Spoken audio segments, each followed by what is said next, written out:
Bouquet मैंने तुम्हारे लिए बनाए हैं। पसंद आया तुम्हें? मुझे ये सब कुछ बिल्कुल पसंद नहीं। दर्पण बेटा 25 नंबर निकाल, 25 नंबर। अरे अरे aunty aunty aunty please please please, मुझसे नहीं, सब चीटिंग वीटिंग नहीं होता, प्लीज मुझसे ये सब मत करवाओ आप। हाँ, जब ये डेट होती है और मंथ हो फेब तो क्या बात होती है। उस डेट में दिन में भी 14वीं की रात होती है, नंबर है 14। ये तो मेरे कार्ड में है। देखा आबा, फिर से मानसी का नंबर आ गया। मुझे तो लगता है ना पक्का कोई साजिश है। तो क्या कर सकते हैं, अब साजिश भी तो तुम्हारा बेटा ही कर रहा है। अरे आंटी अगर आप हार रही हो तो मुझ पे एलिगेशन मत लगाओ। मैं आदमी हूँ नेक और अगला नंबर है 1। ये मैं जीत गई। देखा, अब तो पक्का साजिश शुदा बता रहे हैं हम तुमको। अच्छा तो फिर हम भी हमारे पास से फेंक देते। आंटी तंबोला में पासे। मुझे आंटी मत बोलो। क्या हो गया मम्मी? क्या हो गया? अब तुम्हारे कारण मेरी और आभा की बचपन की दोस्ती ना बिना कट्टी के टूट जाएगी। क्यों? क्योंकि मैंने इस आभा की बेटी को अपनी बहू बनाने का फैसला किया है। अरे वाह। ये रिश्ता हम दोनों सहेलियों को रिश्तेदार बना देगा। क्यों, बनोगी ना हमारे घर की बहू?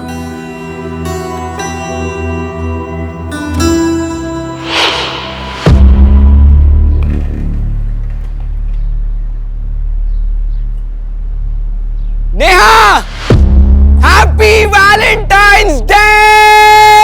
I love you Neha.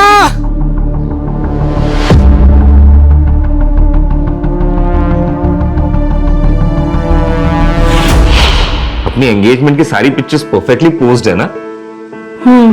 बस एक कमी है, क्या? इनमें मेरे पापा नहीं है। काश वो होते तो। तुम अपने पापा को बहुत मिस करती हो ना? उन्हीं का ड्रीम था कि मैं आईएएस करूं।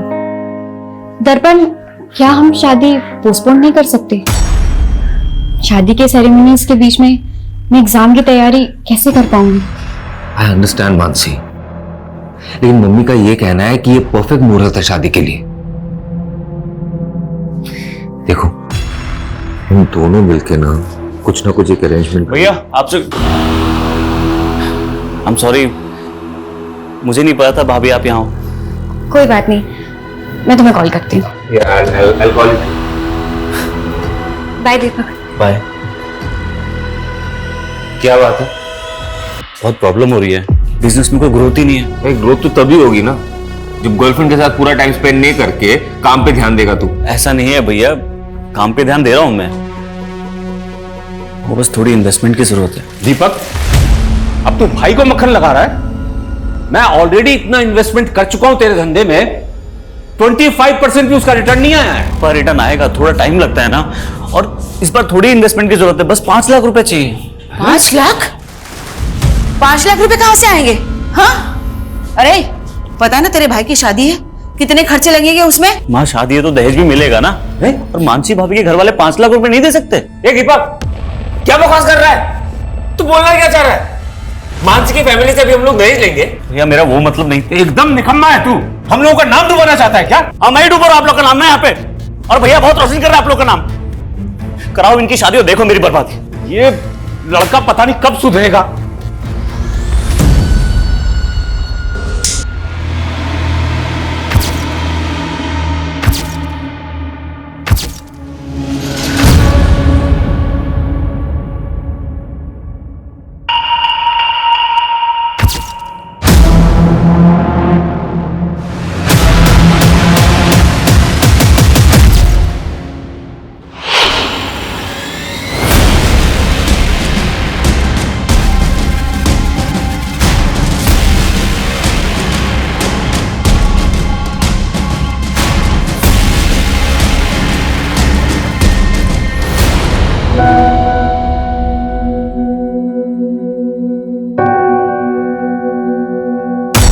मैं तुम्हारे बिना जी नहीं सकता मानसी, लेकिन तुम्हारे लिए मर तो सकता हूं।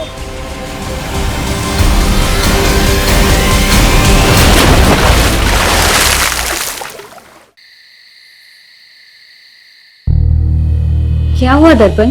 तुम पूरी सेरेमनी में इतने एक्साइटेड थे और अब तुम्हारा मुंह लटक गया। एक्चुअली ये बात मैं तुम्हें एंगेजमेंट से पहले बता देना चाहता था, लेकिन कभी ना हिम्मत नहीं कर पाया।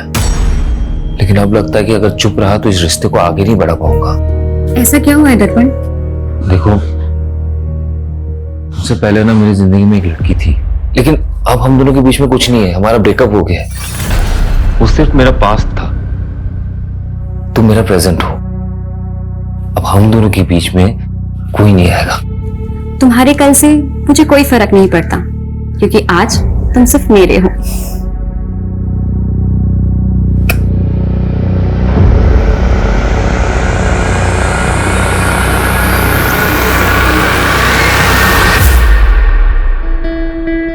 अरे वाह, ये हुई ना बात। बहुत प्यारी लग रही हो, किसी की नजर ना लगे। थैंक्स मम्मी जी। अच्छा बेटा, तुम कोचिंग क्लास पढ़ाते हुए महीने का कितना कमा लेती हो? यही कोई 18,000। तुम्हें पता है, मेरा दर्पण ना हर महीने अपनी पूरी तनख्वाह मेरे हाथ में लाके रखता है। तुम भी वैसा ही करोगी ना? वो मैं आपको आधी सैलरी दे दूंगी।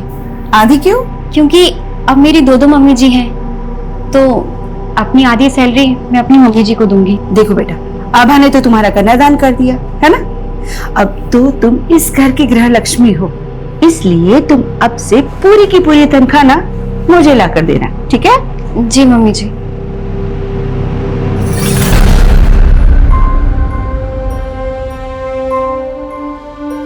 मानसी, मम्मी थोड़ी पुरानी ख्यालात की है, उन्हें तुम पॉजिटिवली लो। ये लो कुछ पैसे, तुम ये अपने घर वालों को दे देना। लेकिन मैं ये पैसे उन्हें नहीं दे सकती। क्यों नहीं दे सकती? मैं कोई गैर हूं क्या? अरे उनका दामाद हो। मैंने उन्हें प्रॉमिस किया है कि मैं आपको हमेशा खुश रखूंगा। प्रॉमिस किया था ना?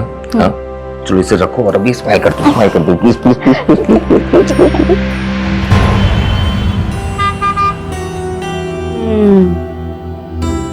अच्छी है ना? आप जब भी मार्केट आते हो यहाँ पे चाय पीने जरूर आती हो, है ना? हाँ, और हम मानसी को भी लेकर आएंगे, उसे बहुत अच्छा लगेगा, है ना? जरूर लाएंगे।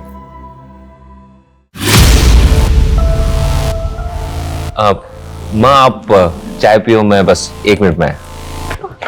यहाँ पे क्या कर रही हो? तुम्हें देखने आई थी। तुम मुझे बुला सकते हो पर मैं नहीं। क्यों पीछा कर रही हो? तुम्हें पता है ना मैं शादीशुदा हूँ।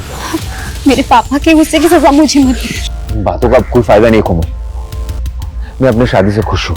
तुम सिर्फ मेरे थे, मेरे हो और मेरे ही रहोगे। मैं तुम्हें किसी और के साथ नहीं देख सकती। प्लीज सिंपली मत करो, रियली सॉरी।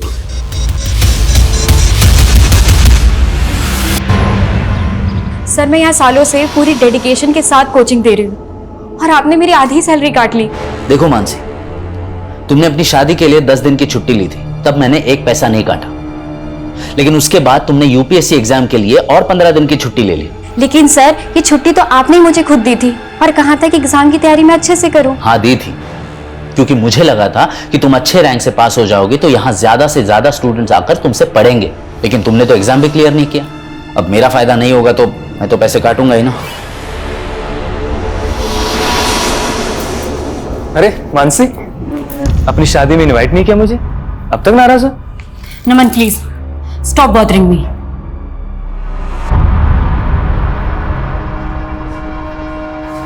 गुड मॉर्निंग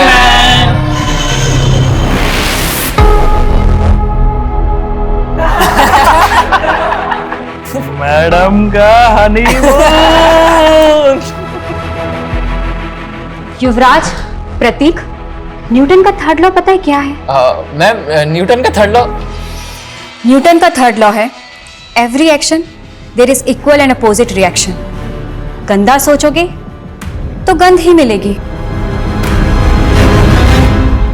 ये रहा तुम्हारा तोहफा और मुझे भी मेरा तोहफा मिल जाना चाहिए, समझे?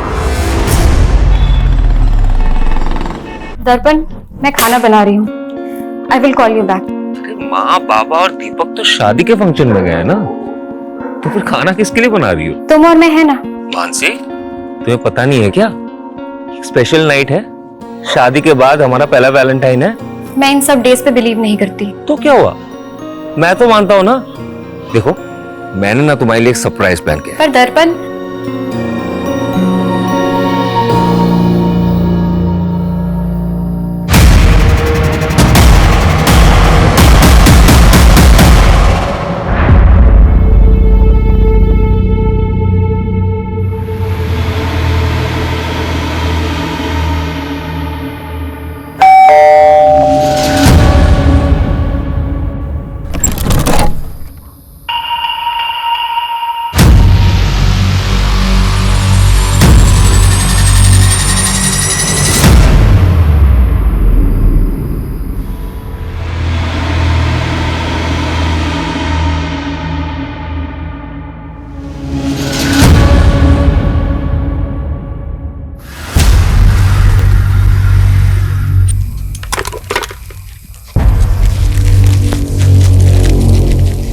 इससे बड़ी बहन को मार दिया।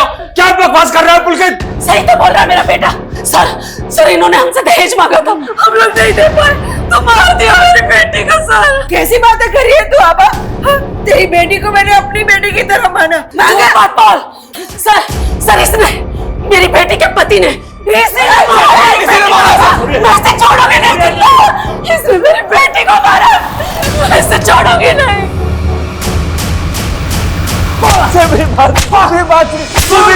मैंने कुछ नहीं किया। जब मानसी का मर्डर हुआ, तेरे अलावा घर पर कोई नहीं था। अब सच सच बोल, किसने मारा उसे? बोल। आप मुझे जितना मारना है आप मुझे मार लीजिए इंस्पेक्टर साहब, लेकिन ये मत कहिए कि मैंने उसे मारा है।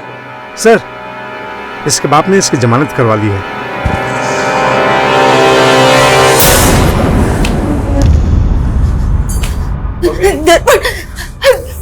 मेरा बच्चा।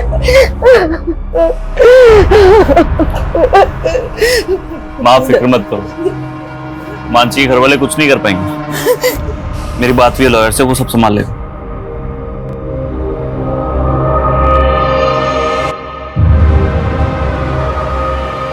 मानसी मेरी जिंदगी थी, उसके जाने के बाद मेरी जिंदगी का कोई मतलब नहीं है, लेकिन फिर भी मुझे उसका कातिल बोला जा रहा है। नहीं बर्दाश्त हो रहा मुझसे। मैं मानसी के बिना जीना नहीं चाहता, इसलिए आत्महत्या कर रहा हूं। मैं तुम्हारे बिना जी नहीं सकता मानसी।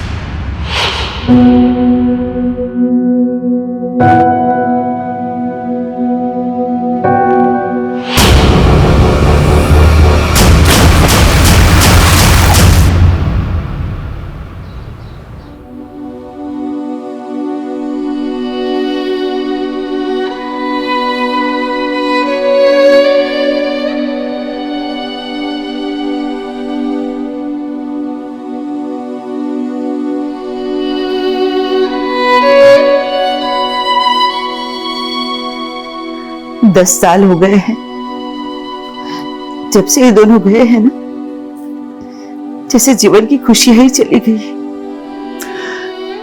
इनकी कमी तो पूरी नहीं की जा सकती सुधा, लेकिन आज दीपक की सगाई है, उसकी खुशियों के लिए तो हमें जीना ही होगा ना।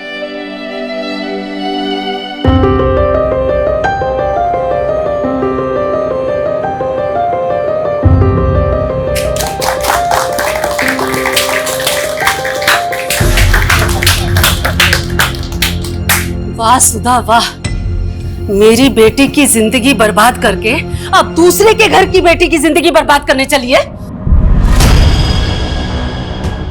तुमने अगर अपनी बेटी खोई है ना, तो हमने भी अपना बेटा खोया है। अगर तुमने पहले ही हम पर भरोसा किया होता ना, तो ये दिन नहीं देखना पड़ता। भरोसे के लायक हो तुम लोग, हाँ? अरे एकदम घटिया लोग हैं ये। पुलकित मत कर। इस दीपक के बड़े भाई ने मेरी बहन से शादी करके उसका मर्डर कर दिया। अब ये आपकी बेटी को भी नहीं छोड़ेंगे। हाँ। ऐसा कुछ नहीं, झूठ बोल रहा है यशिका। पापा कैसे लोगे? नहीं करनी मुझे यहाँ शादी। और तुम बर्फी देवी जी सुनिए, बात सुनिए। अरे ऐसा कुछ छोड़ मैं तुझे, मैं पुलिस बुलाओ।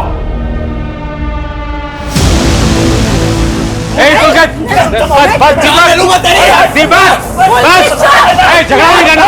बहुत हो गया पुलकित। दीपक क्या कर रहा है? दीपक क्या मसला है? देखिए साहब, इस लड़के ने मेरे लड़के का शर्ट फोड़ दिया। सर इस दीपक के भाई ने मेरी बहन को मारा था। बहन को मारा? सर वो एक 10 साल पुराना केस था। हाँ, मेरे बेटे ने कुछ नहीं किया था, इनके झूठे आरोप है सारे। सच्चाई भी ना बताएं, मेरी बेटे की वो लाश आज भी सर मुझे वो दिन याद आता है, मेरा दिल सहम जाता है। हम भी सहम गए थे और मेरा बेटा भी। इनके झूठे आरोपों की वजह से मेरा बेटे ने आत्महत्या कर ली। आप दोनों के परिवारों के साथ जो कुछ भी हुआ है उसे हम समझ सकते हैं, लेकिन आप नहीं समझ सकते सर, हमें तो 10 साल से इंसाफ भी नहीं मिला। इंसाफ तो हमें भी नहीं मिला है सर। ठीक है, मैं उस केस को फिर से देखूंगा। अभी आप प्लीज यहां से जाइए। और तुम दोनों एक दूसरे के साथ मारपीट करके कानून को हाथ में लेने की गलती मत करना। लेकिन sir please, I request you. चलिए लेके जाइए इनको। चलिए आप लोग। और आप लोग भी।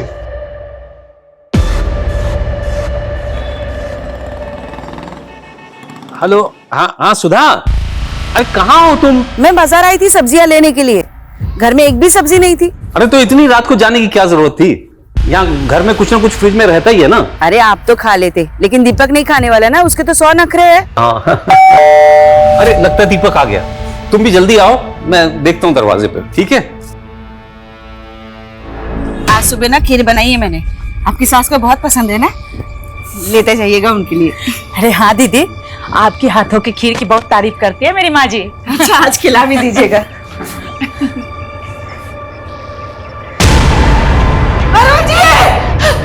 ये देखिए सर, दरवाजे पे फोर्स्ड एंट्री के साइन भी, और घर की हालत देखकर लग रहा है कि लूट भी हुई है। कैसे हुआ ये सब? जब ये सब हुआ तो मैं और माँ घर पर नहीं थे। सर सुधा जी मार्केट ही गई थी, मैं भी उनके साथ अंदर आई। लास्ट देख के मुझे 10 साल पुरानी घटना की याद आ गई सर। आपको किसी पे शक है? मानसी का भाई पुलकित, उसने किया ये। सर। हाँ सर, मानसी भाभी के साथ भी ऐसे ही हुआ था, और उस वक्त उसके भाई ने मेरे भाई दर्पण पे सारा आरोप लगा दिया। क्या पता आपने क्या छुपा रहा हो? आप ये कहना चाहते हो कि 10 साल पहले पुलकित ने अपनी बहन के साथ भी? पता नहीं सर, पर मेरे पापा को तो उसी ने मारा है। अगर दोनों केसेस की मॉडस ऑपरेंडी वाकई में सेम है तो हमें मानसी के मर्डर केस को भी स्टडी करना पड़ेगा। मानसी का मर्डर केस अभी तक सॉल्व नहीं हुआ है। अरुण जी की बॉडी को पोस्टमार्टम के लिए भेज दो, और इस पुलकित को बुलाओ जरा police station. Okay sir. Sir वो दीपक फंसा रहा है मुझे क्या मिलेगा उसके बाप को मार के? कल तक अपनी बहन के लिए इंसाफ मांग रहा था तू, कहीं बदला तो नहीं ले लिया तूने? सर आप पुलकित को ऐसे अरेस्ट नहीं कर सकते, उसने कुछ नहीं किया है, वो कल शाम से घर पे ही था सर। देखिए वो हम पता करेंगे कि कल शाम को वो कहाँ पे था। हमने वार्निंग देकर छोड़ा था उसको जब उसने दीपक की पिटाई की थी, पर अब नहीं। अभी आप प्लीज यहां से जाइए और हमें अपना काम करने दीजिए। मानसी और अरुण के मर्डर की पोस्टमार्टम रिपोर्ट में काफी सिमिलैरिटीज हैं। दोनों केसेस में पीठ पे एक ही तरह से और एक ही तरह के चाकू से वार हुआ है, और दोनों ही मर्डर वेपन्स पे फिंगरप्रिंट्स नहीं है, मतलब साफ है सर। ये कातिल ने ग्लव्स पहन रखे हैं। क्राइम सीन पे मेन लॉक को तोड़ा गया है, फिर लूट हुई है, लेकिन कोई भी अननोन फिंगरप्रिंट डिटेक्ट नहीं हुआ है। अच्छा सर, मानसी केस में पुलिस की अथॉरिटी थी कि ये काम किसी गैंग का हो सकता है, लेकिन ऐसे किसी गैंग का अभी तक पता चला नहीं है, और अरुण के केस में भी कोई क्लू नहीं मिल रहा है। दोनों ही केसेस में या तो क्रिमिनल एक ही है, या अगर अरुण का कत्ल किसी और ने भी किया है तो उसने मानसी के मर्डर केस का मॉडस ऑपरेंडी कॉपी किया है। लेकिन अरुण के केस में किसी ऐसे इंसान का पता नहीं चल रहा जिसकी अरुण के साथ या अरुण की फैमिली के साथ कोई रंजिश हो, सिवाय मानसी की फैमिली के। और ये पुलकित भी कुछ भी नहीं होगा। ये मानसी के मर्डर केस में दर्पण प्राइम सस्पेक्ट था, जिसने कि सुसाइड कर लिया था। मैं तुम्हारी भी छीन नहीं सकता मानसी। लेकिन उसके बाद पुलिस की सस्पेक्ट लिस्ट में एक कोमल नाम की लड़की थी, जो कि दर्पण की एक्स गर्लफ्रेंड थी। हाँ सर, लेकिन उस पर कोई आरोप साबित नहीं हुआ था। पर सोचने वाली बात यह है कि 10 साल बाद वो अरुण का कत्ल क्यों करेंगे? मैंने एसीपी साहब से केस रीओपन करने की परमिशन ले ली है। तुम मानसी और दर्पण की फैमिली की सारी डिटेल्स निकालो, तब तक मैं इस कोमल से मिलके आता हूं। सर दर्पण मेरा पास था, और अब मैं किसी और की पत्नी हूँ। आप प्लीज पुरानी बातें करके मेरी मैरिड लाइफ डिस्टर्ब कर रहे हैं। अब ये एक डबल मर्डर केस है, इसलिए पूछताछ में आपको हमारा सहयोग करना ही होगा। सर मैं पहले ही सब कुछ बता चुकी हूँ। तो फिर से बता दीजिए, मानसी और दर्पण की शादी के बाद क्या आप कभी दर्पण से मिली? तुम्हें पता है ना मैं शादीशुदा हूँ। तुम सिर्फ मेरे थे, मेरे हो और मेरे ही रहोगे। मैं तुम्हें किसी और के साथ नहीं देख सकती। नहीं।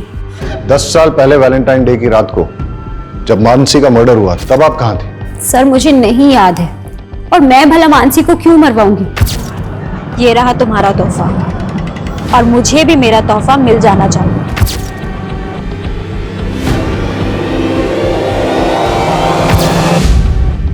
आपका और दर्पण का ब्रेकअप क्यों हुआ? क्योंकि मेरे पापा नहीं चाहते थे कि मैं दर्पण से शादी करूं। आपके पापा पॉलिटिकल लीडर थे? जी।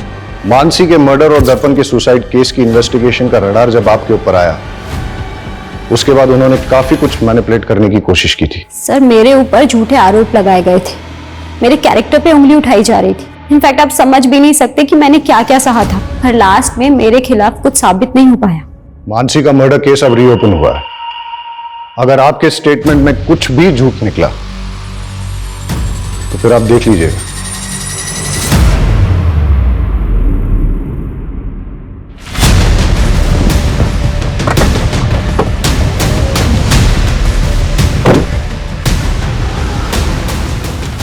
निशा जी, आप भी यहाँ क्यों आए हैं? तुम लोगों की वजह से पुलिस मेरी बेटी को परेशान कर रही है। अगर इन सब बातों की गाज मेरी पॉलिटिकल इमेज पर पड़ी तो मैं तुम लोगों को छोड़ूंगा नहीं। इसलिए अगर मीडिया के सामने जाइए और ये कहे कि इस केस का मेरा और मेरी बेटी से कोई संबंध नहीं है। आपको अपनी इमेज की पड़ी है और हम अपना बेटा और बहू खो करके चुप बैठ जाएं। अरुण जी, कहीं ऐसा ना हो बहू और बेटे के पास में पूरा खानदान पहुंच जाए।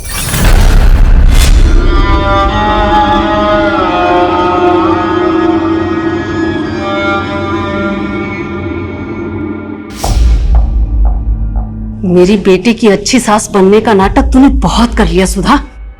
हाँ भा, तुझे अभी भी अपने बेटे की ही पड़ी है?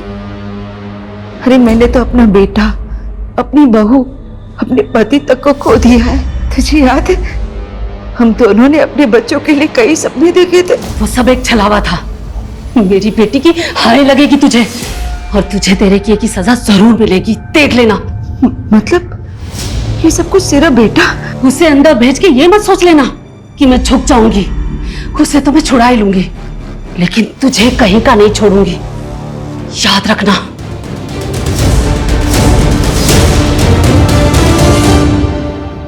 दस साल पहले पुलिस ने जब दर्पण को रिमांड पे लिया था तो उसने बयान दिया था कि मानसी जिस कोचिंग इंस्टीट्यूट में पढ़ाने जाया करती थी उसको लेकर वो काफी ज्यादा अपसेट थे। लेकिन सर केस फाइल देख के लग नहीं रहा है कि पुलिस ने ज्यादा इंक्वायरी की थी। चलो अब हम इंक्वायरी करते हैं। ये आप क्या बोल रहे हैं सर?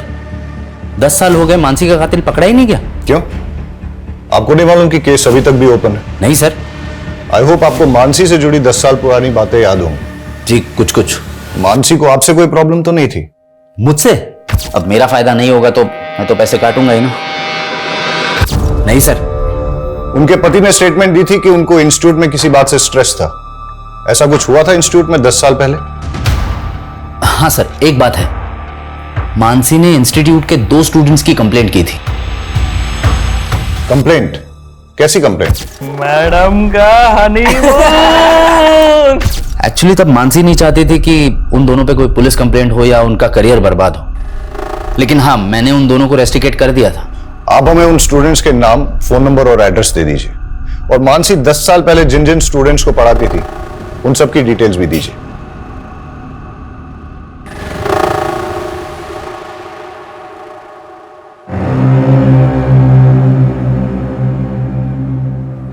मम्मी ये लो, दवाई खा लो।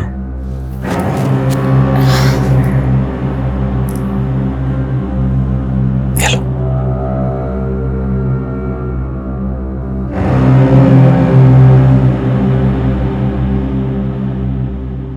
मम्मी मुझे लगता है ना इस घर में मनुष्यत का दाग लग चुका है।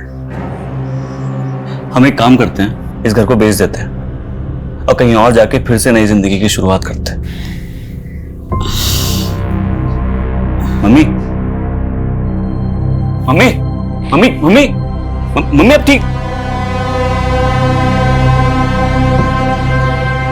मम्मी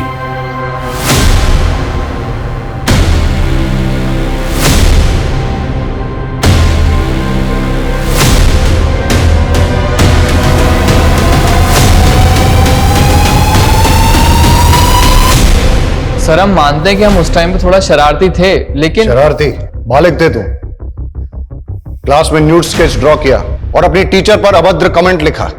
इसी की वजह से तुम्हें इंस्टीट्यूट से रस्टिकेट किया गया था, है ना?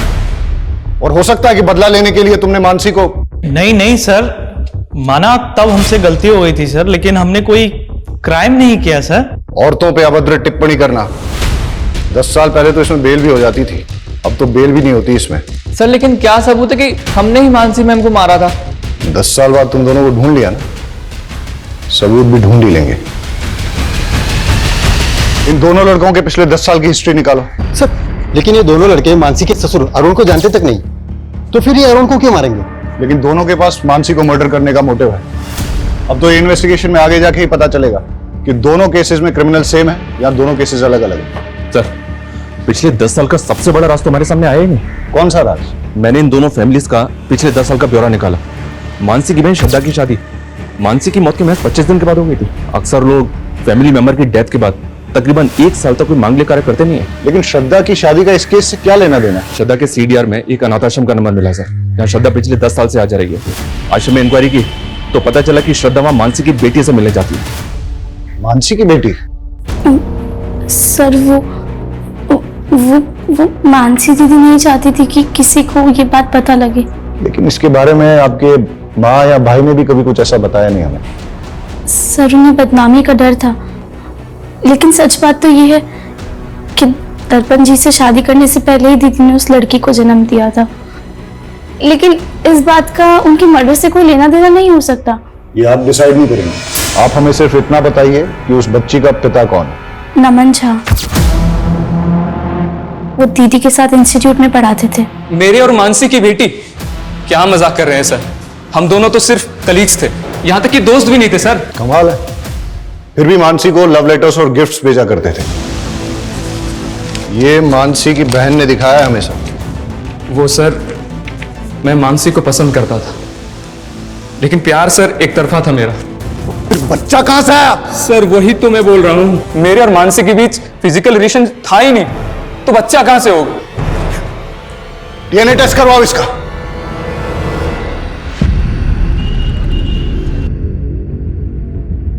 मैंने तुझे बोला था ना इस दर्पण से दूर रहना, फंस गई ना पुलिस के चक्कर में। पापा ये सब कुछ आपकी वजह से हुआ है। आपने क्यों मुझे और दर्पण को शादी नहीं करने दी?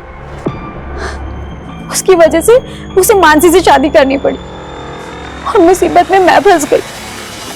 डोंट वरी बेटा, बेटा भले ही मैं पावर में नहीं हूं, लेकिन फिर भी इतना पावरफुल हूं कि तुझे छोटी मोटी मुसीबत से निकाल सकूं।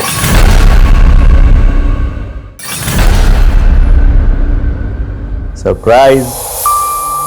वाह, तुम तो हमेशा मुझे सरप्राइज कर देते हो। तुम्हारा मंगलसूत्र कहाँ है? वो तो मैंने उतार दिया। तुम मुझसे मिलती हो ना तो मुझे गिल्ट लगता है कि मैं अपने हस्बैंड को धोखा दे रही हूँ। लेकिन क्या है कि तुम मंगलसूत्र में और सुंदर लगती हो। जाओ पहन के। क्या यार, तुम मुझसे प्यार करते हो मंगलसूत्र से? मुझे कुंवारी लड़कियां पसंद ही नहीं आती। जाओ पहन के आओ। अरे यार, मुझे नहीं पहनना मंगलसूत्र।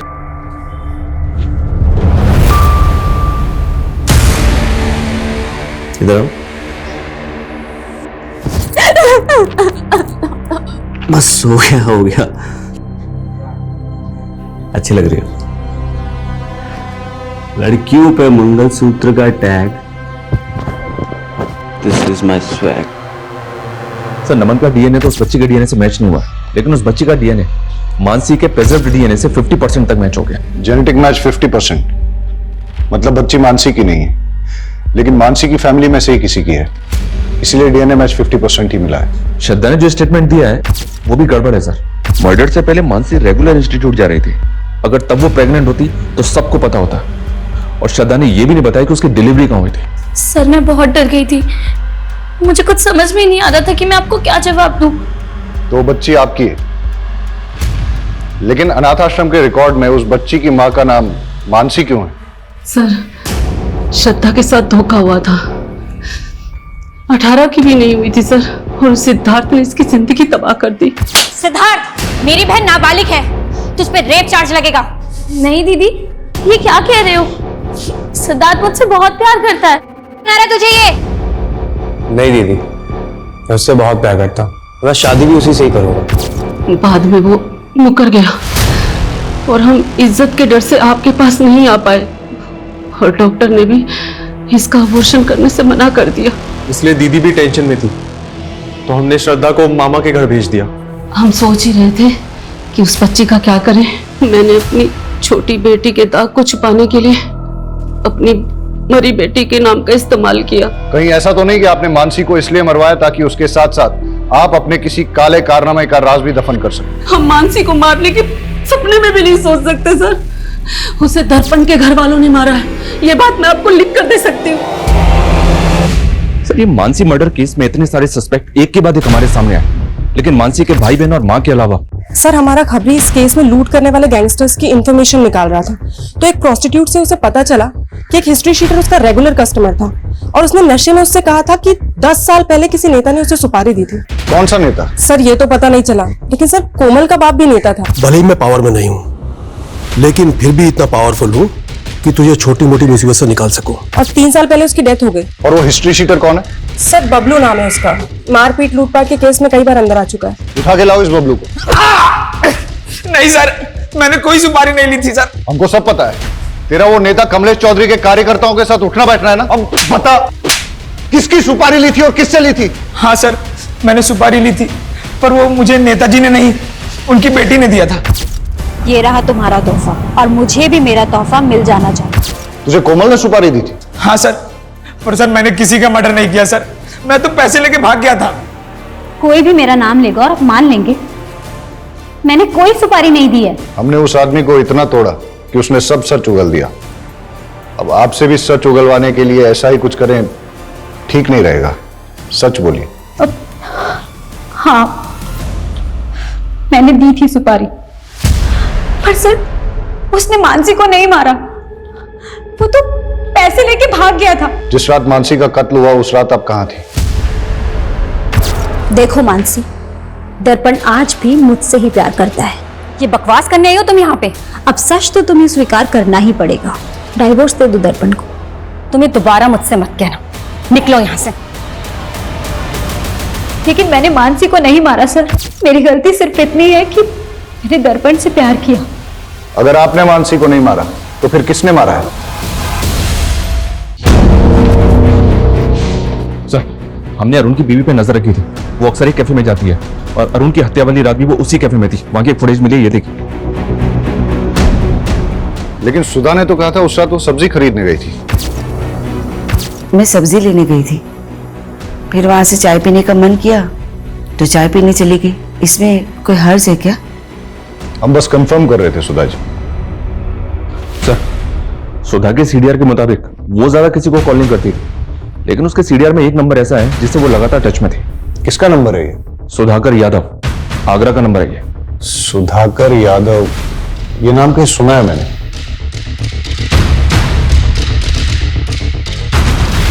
मानसी मर्डर केस में इससे पूछताछ हुई थी, दर्पण का दोस्त है ये।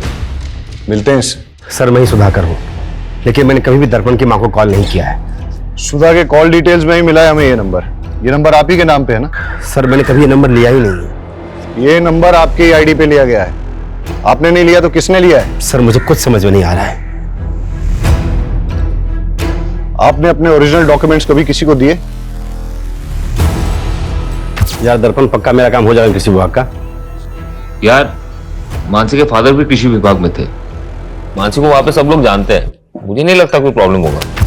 फिर मानसी भाभी का खून हो गया और दर्पण ने सुसाइड कर लिया। मैं तुम्हारे बिना जी नहीं सकता मानसी। मैंने दीपक से कई बार कहा कि मेरे ओरिजिनल डॉक्यूमेंट्स दर्पण के पास है, प्लीज मुझे लाके दे दो, लेकिन उसने कहा कि उसे डॉक्यूमेंट्स मिले ही नहीं।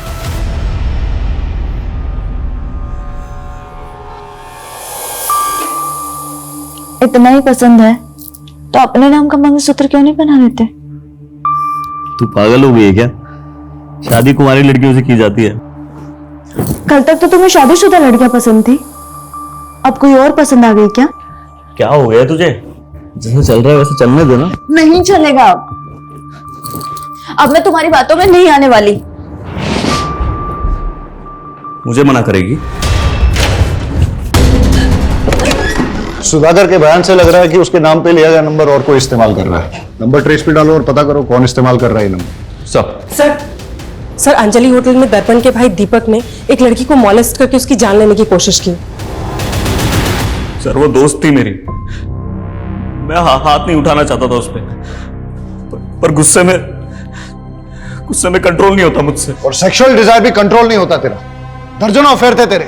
कहीं मानसी पे भी तेरी बुरी नजर तो नहीं थी? नहीं सर। सुधाकर के डॉक्यूमेंट्स का मिसयूज करके फोन नंबर किसके लिए लिया? मैं इस बारे में कुछ नहीं जानता। जानता नहीं है या अपनी माँ के फोन से उस नंबर पे रेगुलर कॉल किया करता था? नहीं सर, मैंने ऐसा कुछ नहीं किया है।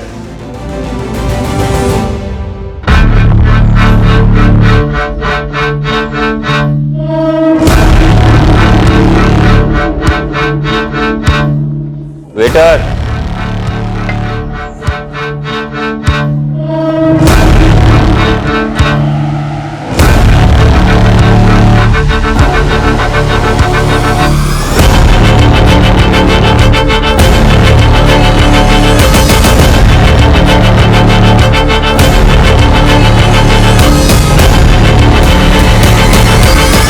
श्योर ये आदमी वही है? कंफर्म नहीं है सर, पर वो आगरा जाने वाली बस में चढ़ा है। मैं उसी बस को फॉलो कर रहा हूँ। मैं उस बस के रूट वाले स्टैंड पे हूँ। मैं बस पे चढ़ता हूँ, तुम बस को फॉलो करो। Okay sir.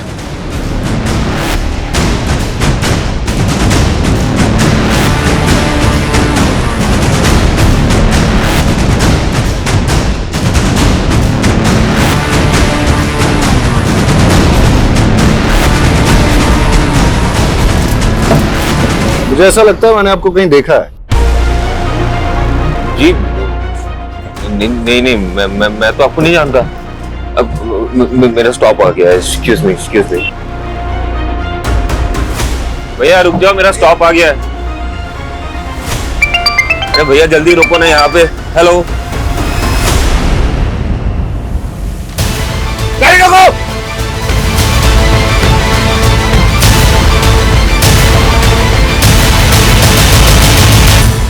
बहुत शातिर चाल चली तूने दर्पण। मानसी के मर्डर केस में तुझे फांसी ना हो जाए इसलिए अपना नाम और पहचान बदल ली। तेरी गर्लफ्रेंड कोमल ने हमें सब कुछ बता दिया है। सारे फसाद की जड़ तो वही है ना सर। मैं कोमल से बहुत प्यार करता था, उससे शादी करना चाहता था। मेरी माँ जब हमारे रिश्ता लेके उसके घर पे गई तो उसके बाप ने मेरी माँ की बहुत बेइज्जती की और ये मुझसे बर्दाश्त नहीं हुआ। तो मैंने कोमल को छोड़ के मानसी से शादी कर ली। लेकिन आए दिन कोमल मुझे ये एहसास दिलाती रही कि वो मुझसे कितना प्यार करती है। तुम मुझे बुला सकते हो, पर मैंने मेरे पापा के गुस्से की सजा मुझे मिली। बचपन से काफी लड़कियों ने मेरी प्रपोजल ठुकराया सर। मुझे ये सब कुछ बिल्कुल पसंद नहीं। I love you, Neha. कोमल एक लौती थी जो मुझसे बहुत प्यार करती थी। वो मेरे लिए कुछ भी कर सकती थी और ये बात मेरे लिए बहुत बड़ी थी। मानसी को धोखा देके मैं कोमल से मिलने लगा। मेरी माँ को मुझ पे शक हो गया तो उन्होंने मुझ पे नजर रखने के लिए मेरे पीछे एक प्राइवेट डिटेक्टिव लगा दिया। उस प्राइवेट डिटेक्टिव ने हमारे कुछ फोटोज खींचे, मेरे और कोमल के। कुछ दिन बाद वो फोटोज मानसी ने देख ली। कहते थे कोमल सिर्फ तुम्हारा पास्ट थी और अब हम दोनों के बीच कोई नहीं आएगा, तो फिर ये क्या है? देखो मानसी, मैं कोमल को भुला नहीं पा रहा हूँ। बेहतर यही होगा कि तुम मुझे डिवोर्स दे दो। क्या? एक मैदान में दो तलवार तो नहीं हो सकती ना सर। तो मैंने वो तलवार चुनी जिसमें मोहब्बत की रवानगी थी। मेरी गलती सिर्फ इतनी थी सर कि मैंने दर्पण से प्यार किया और उसने मेरे लिए मानसी को मार दिया। सर जब मुझे ये बात पता चली तो मैं बहुत डर गई थी और मैंने उससे दूरी बना ली। मुझे पता था पुलिस एक दिन मुझे मानसी के कत्ल में सूली चढ़ाएगी, तो मैंने अपने कद काठी का एक भिखारी ढूंढा, उसे पैसों की लालच दी, उसे कपड़े दिए और तालाब में फेंक दिया। और फिर हुलिया बदल के तू गायब हो गया और सुधाकर का आईडी था तेरे पास, उसके नाम पे तूने एक फोन नंबर भी ले लिया। एक बात बता मेरे को, तेरी इन काली करतूतों के बारे में तेरी माँ को पता है? और अपने पिता को क्यों मारा तूने? माँ उन्हें दिलासा देना चाहती थी कि मैं जिंदा हूं। दर्पण तू जिंदा है? हाँ हमारा बेटा जिंदा है। झूठ बोला तुमने मुझसे, इतने दिनों छुपा के रखा। अभी पुलिस को फोन लगाता हूं मैं। नहीं, अरे क्या करे, कट कीजिए, हमारा बेटा है वो। उन्होंने मेरे सामने मेरी माँ को थप्पड़ मारा था और मुझे धमकी दिया कि अंदर करवा देगा। उस दिन तो मैं वहां से चला गया। माँ हूं मैं, मेरे लिए मेरे बच्चे से बढ़कर कुछ भी नहीं। एक कातिल की मां हो आप और अपने बेटे के गुनाह में बराबर की भागीदार हो। प्यार और ममता में लोग इतने अंधे हो जाते हैं कि वो ये देख ही नहीं पाते कि दर्पण जैसे लोग कितने खतरनाक हैं। इस तरह के लोग न तो रिश्तों की परवाह करते हैं, न ही जज्बातों की। और अक्सर ऐसे लोगों को पहचानने में हम लोग गलती कर देते हैं। आज भी हमारे देश में कई औरतें ऐसी हैं जो अपने पति के अत्याचार और घरेलू हिंसा की शिकार हैं, लेकिन जीवन भर सहती रहती हैं। अगर अन्याय के खिलाफ आवाज न उठाई जाए तो उनका हश्र यह भी हो सकता है कि वो अपनी जान गंवा दे, जैसा कि मानसी के साथ हुआ।